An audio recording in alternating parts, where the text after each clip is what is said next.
people, so sa video na ito ay hapon na, pauwi na kami ni mama sa bahay galing sa kubo, and dumaan muna kami dito upang manguha ng kamuting kahoy dahil gagawa kami ng alupi or suman sa Tagalog. Dati kasi gumawa kami ng alupi na gabi, so sa ngayon naman ay kamuting kahoy na naman na alupi.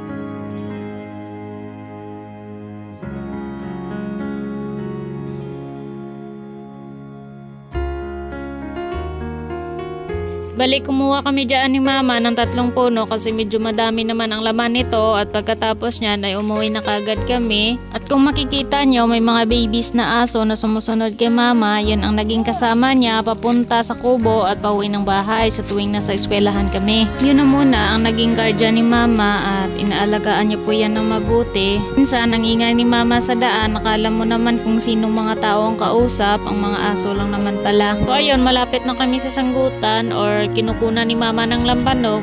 Dinadaanan muna ni mama ang kanyang sagutan bago siya uuwi ng bahay or bago kami uuwi ng bahay.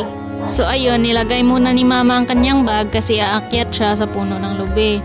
At habang nakaupo ako, napaisip ako kung kailan kaya ako magkakapera kasi ipapaayos ko yung bangka na maliit kasi nasira, para hindi na si mama mahihirapan umakyat sa napakataas na bundok sa umaga at pag-uwi ng hapon. Pwede naman kasi dumaan sa tubig kung may maliit na bangka lang sana, kaso wala din. Kapag sa bangka ka sasakay, magsasagwan ka lang, mas okay na yun kaysa maglalakad ka at umakyat sa napakataas na bundok. At alam ko naman kasi na nahihirapan na si mama at hindi lang siya nagsasabi. Napakasakit lang talaga isipin na sana may magagawa ko para naman kahit papaano makapagpahinga na si mama.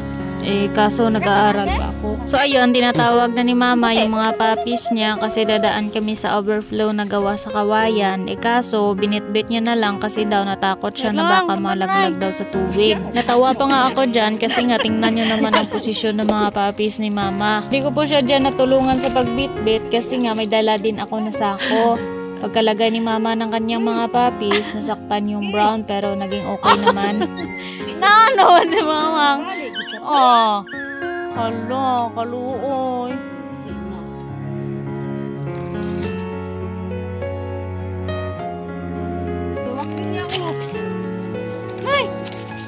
So ayun, iyak nang iyak yung brown dyan kasi nga medyo nasaktan siya nung nahulog siya doon sa overflow ng kawayan, pero naging okay naman po siya.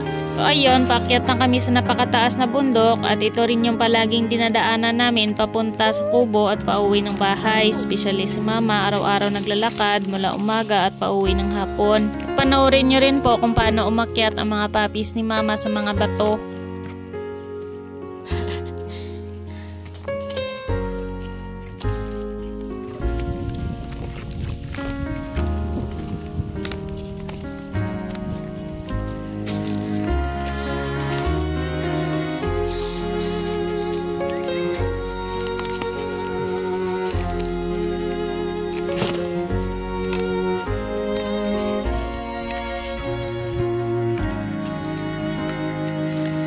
Baka nandito ka pa rin sa part ng video na ito, paki-share at pa-follow naman po. Palagi po kami nagpapasalamat sa inyong lahat sa pagsuporta at pag-share ng aming mga videos. Ingat po kayo palagi at God bless po sa inyong lahat.